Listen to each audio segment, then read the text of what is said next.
कौन खेड़ा? सिंघवी साहब भी थे, वो ऑनलाइन जुड़े। इलेक्शन कमीशन को हमने अवगत कराया। करीब 20 शिकायतें जो हमारे पास आई हैं, उनमें से 7 लिखित शिकायतें जो अभी आई हैं 7 कॉन्स्टिट्यूएंसीज से, जिसमें बैटरीज का खास तौर पे जो 99% बैटरीज दिखा रही थी काउंटिंग के दिन, और बाकी मशीनें जो सामान्य थी वो 60-70% दिखा रही थी। उससे हमने चुनाव आयोग को अवगत कराया और चुनाव आयोग ने हमें ये आश्वासन दिया है, क्योंकि माकन जी ने और सिंघवी साहब ने एक मांग रखी कि वो तमाम मशीनें जिनके बारे में आज जिक्र किया है, शिकायत की है, उन मशीनों को सील कर दिया जाए, सिक्योर कर दिया जाए जब तक इसकी जांच पूरी नहीं हो जाती।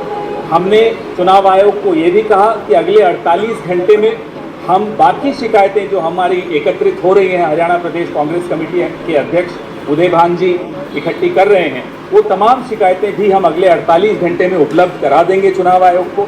और उसके बाद वो सारी मशीनें सिक्योर कर दी जानी चाहिए ताकि उससे कोई छेड़ाछाड़ी न हो सके जब तक जांच पूरी नहीं होती। ईवीएम हैक की गई है। मुख्यमंत्री ने खुद ने कहा कि सारी व्यवस्थाएं हर तरह से हर किस्म की हो चुकी हैं और हम सरकार बनाएंगे। तो ये पूरा एक संदेह का सारे प्रदेश में एक बहुत बड़ा एक संदेह हो रहा है, और जिस तरह से 99% बैटरी हो नहीं सकती जो इसमें हुई है, वो एक बहुत बड़ा संदेह का कारण बना हुआ है कि ये ईवीएम इसमें है। आपका स्वागत है, मैं दुर्गेश। दोस्तों, हरियाणा के विधानसभा चुनाव के नतीजे किसी के गले से उतर नहीं रहे हैं।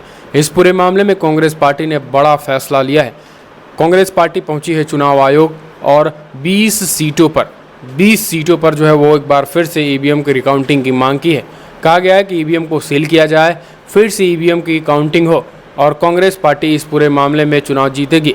दरअसल आपको बता दें, कल चुनाव आयोग पहुंची कांग्रेस पार्टी का प्रतिनिधिमंडल ने 20 सीटों की ईवीएम को सील करने के साथ साथ उनके फिर से रिकाउंटिंग की चुनाव आयोग से न केवल मांग की, बल्कि प्रमुखता से इस मुद्दे को उठाया और कहा है कि 20 ऐसी सीटें हैं जहां पर भाजपा ने ईवीएम के जरिए बड़ा खेला कर दिया है।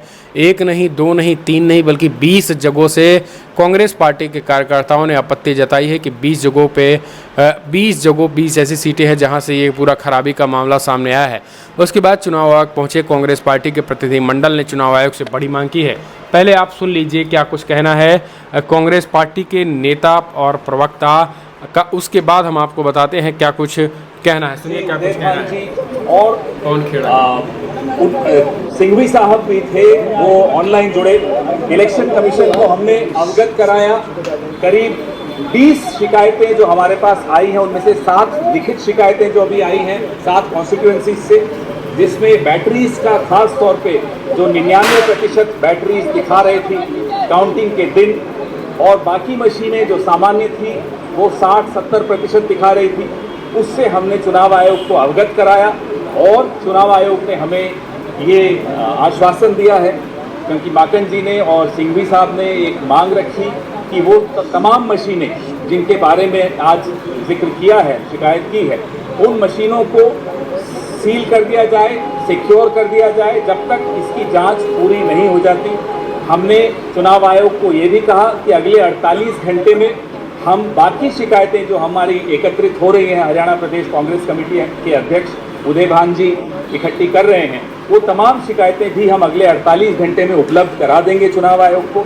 और उसके बाद वो सारी मशीनें सिक्योर कर दी जानी चाहिए ताकि उससे कोई छेड़ाछाड़ी न हो सके जब तक जांच पूरी नहीं हो जाती। और कोई सवाल? चुनाव आयोग ने हमें आश्वासन दिया है कि वो इस पूरे मामले को देखेंगे और इसका जवाब हमें लिखित में हर बिंदु का, हर कॉन्स्टिट्यूएंसी का अपने रिटर्निंग ऑफिसर से सलाह करके हमें वो जवाब देंगे। सर, इलेक्शन कमीशन ने एक लेटर भी लिखा था कांग्रेस प्रेसिडेंट को, जिसमें उन्होंने कहा है कि 20 विधानसभाओं से शिकायतें आई हैं, 7 से पूरे दस्तावेज आए हैं, और वो दस्तावेज अभी हम आपके सामने आपको जारी भी करने वाले हैं, जिसमें करनाल है, डबवाली है, रेवाड़ी है, पानीपत सिटी है, होडल है, कालका है और नारनौल है। ये तो जो लिखित जो दस्तावेजों के साथ जो हमने दिए दस्तावेज हैं, का मसला जो राजनांदगांव है, अलग कॉन्स्टिट्यूएंसीज हैं, वो भी इसी तरह की कंप्लेंट्स थी, उसका भी हमने इन्हें फिर से स्मरण कराया। तो 20 सीटों का डेटा जो है वो फिलहाल पवन खेड़ा ने दिया है और इनका साफ कहना है कि यहाँ पर हुआ है खेला। ईवीएम को सील करने की मांग की गई है।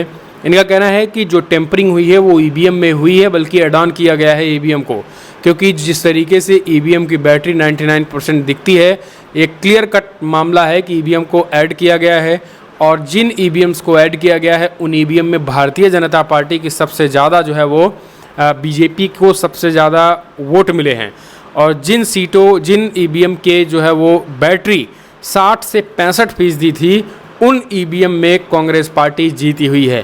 तो ये सीधे तौर पर बीजेपी को जिताने के लिए ईवीएम को ऐड ऑन किया गया है। ये पूरा मसला केवल एक नहीं बल्कि 6, 7, 8 सीटों का है, बल्कि कुछ जगहों पर जो है वो ईवीएम में 1-1, 2-2 हज़ार के वोटों को काउंटिंग करा के गड़बड़ी कराई गई, वो मसला है।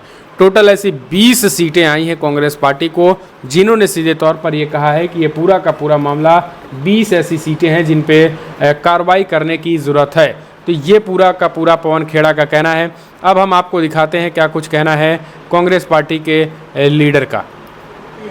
और हम सरकार बनाएंगे तो ये पूरा एक संदेह का सारे प्रदेश में एक बहुत बड़ा एक संदेह हो रहा है। और जिस तरह से 99% जिस तरह से पवन खेड़ा जी ने बताया, सारा इलेक्शन कमीशन के सामने सारे हमने मुद्दे रखे हैं कि किस तरह से ईवीएम हैक की गई है। मुख्यमंत्री ने खुद ने कहा कि सारी व्यवस्थाएं हर तरह से हर किस्म की हो चुकी हैं और हम सरकार बनाएंगे तो ये पूरा एक संदेह का सारे प्रदेश में एक बहुत बड़ा एक संदेह हो रहा है।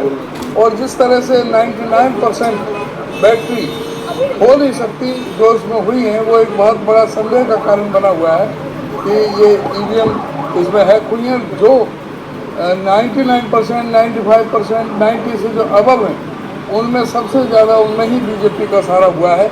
जहाँ 60 और 70% के वहाँ पे ये नहीं जीत रहे। तो ये एक पूरा संदेह का कारण बना हुआ है कि ये कारण क्या है और ये 99% कैसे बैटरी चार्ज हो गई। जब पूरा दिन बैटरी इस्तेमाल होती है, कोई भी आप मोबाइल के रखें तो पूरा दिन आप रखोगे तो वो निश्चित तौर से